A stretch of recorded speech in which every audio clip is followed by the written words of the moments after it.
자신의 책상에 다다른 고 형사는 조용히 자신의 서랍에서 전기 충격기를 꺼냈다. 그리고 취조실 안으로 들어가기 전에 보안 카메라를 꺼버렸다.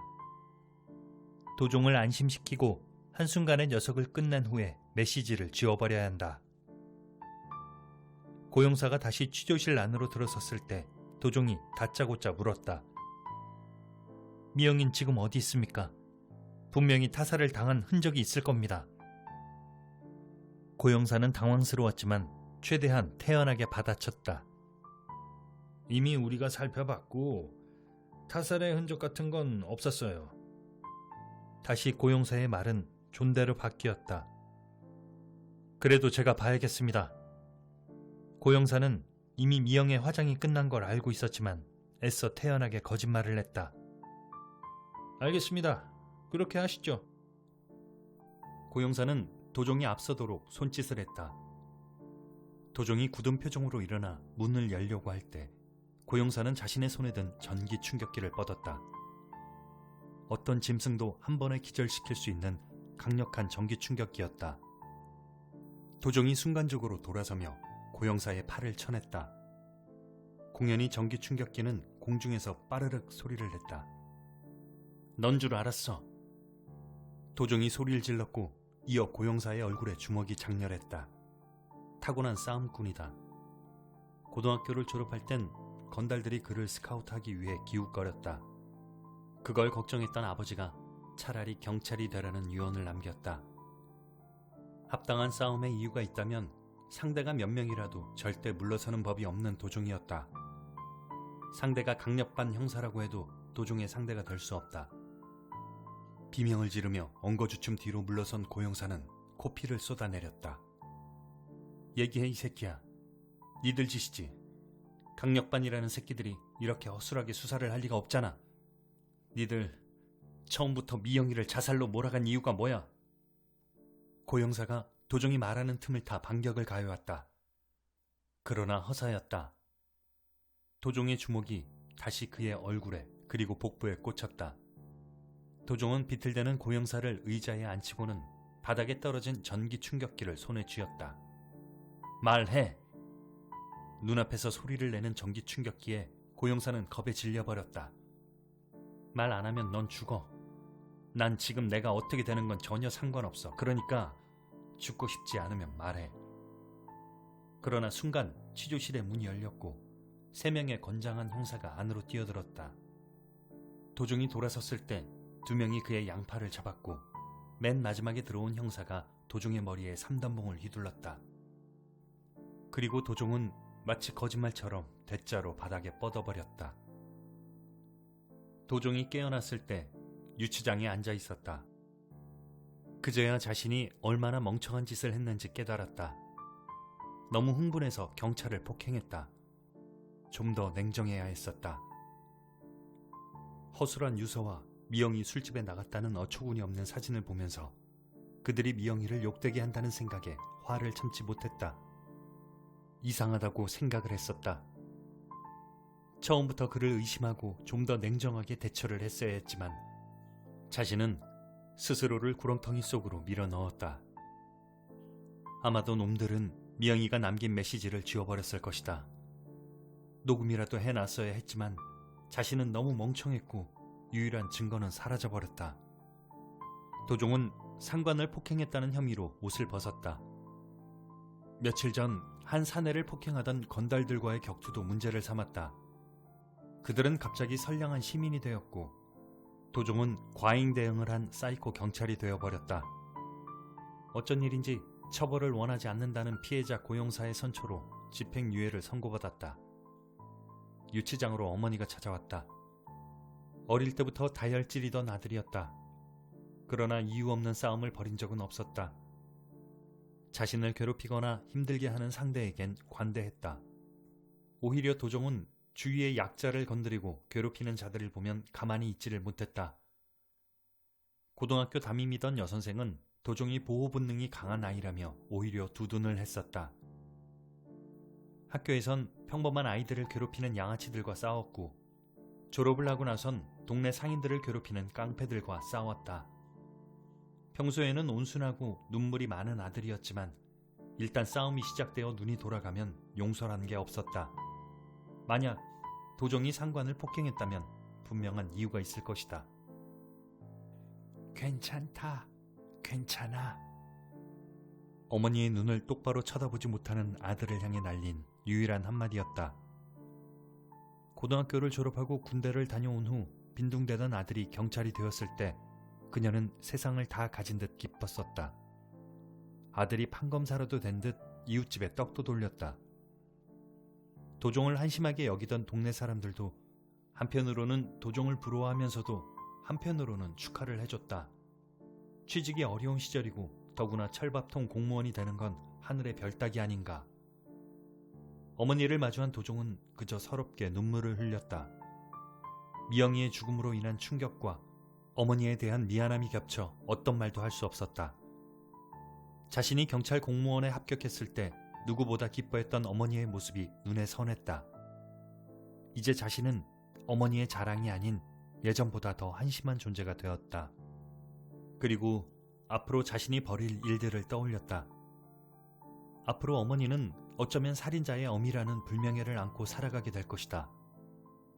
그러나 아무리 생각을 해도 죽은 미영이에게 자신이 해줄 일은 그것밖에 없었다. 다행히 아직 어머니는 미영이가 죽었다는 사실을 몰랐다. 도종은 법정에 섰을 때도 미영이에 관한 이야기나 사라져버린 증거에 대해서 한마디도 하지 않았다. 모두 어머니와 슬기가 미영이의 죽음에 대해 알기를 원하지 않았기 때문이었다. 집행유예로 풀려난 도종은 한동안 집에 박혀 꼼짝도 하지 않았다. 자신의 방에 앉아 수많은 그림들을 그려보았다. 미영이가 왜 죽었는지, 그 형사들은 왜 미영이를 자살로 몰아갔는지에 대해서.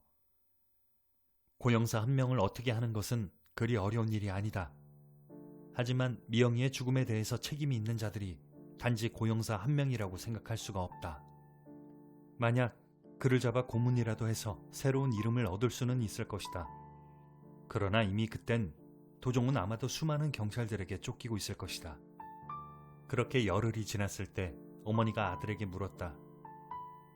미영인 어떻게 된 거야? 전화도 안 되고. 도종은 태연하게 대답했다. 이미 수십 번도 마음으로 연습을 해왔던 거였다. 아, 내가 말씀을 안 드렸구나. 미영이 미국으로 유학 갔어요. 유학? 미영이처럼 똑똑한 애들 선발해서 국가에서 보내주는 게 있나 봐. 워낙 갑작스럽게 떠나게 돼서 나한테 전화를 했는데 내가 일하느라 못 받았어. 어머니가 도무지 말이 안 된다는 시선으로 도종을 바라봤다. 당연했다. 미영이가 어머니에게 한마디도 없이 미국으로 유학을 갔다는 건 말이 되지 않는다. 도종이가 전화를 받지 않는다면 당연히 어머니에게 전화를 했을 일이다. 뭔 이유가 있겠지. 네가 그렇게 말하는 이유가. 오랜만에 어머니의 얼굴에 노기가 서렸다.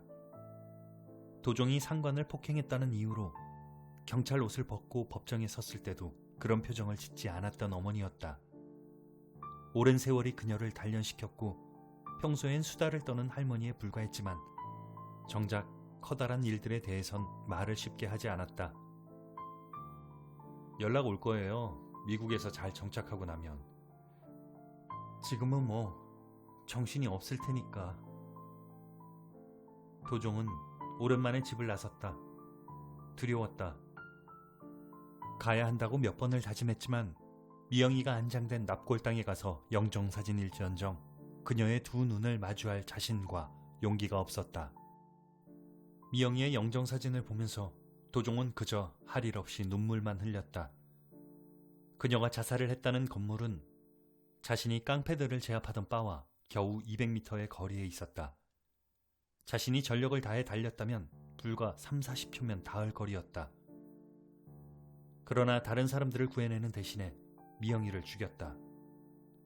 만약 자신이 그녀의 핸드폰을 제때 받았다면 그녀는 사진 속이 아니라 자신의 눈앞에서 웃고 있었을 것이다. 어떤 말도 할 수가 없다. 용서받지 못할 죄를 짓고 용서를 구한다는 것은 인간이 할 짓이 아니라고 생각했다. 밤마다 미영이가 건물에서 추락하는 꿈을 꿨다. 밤마다 미영이가 자신을 원망하며 우는 꿈을 꿨다.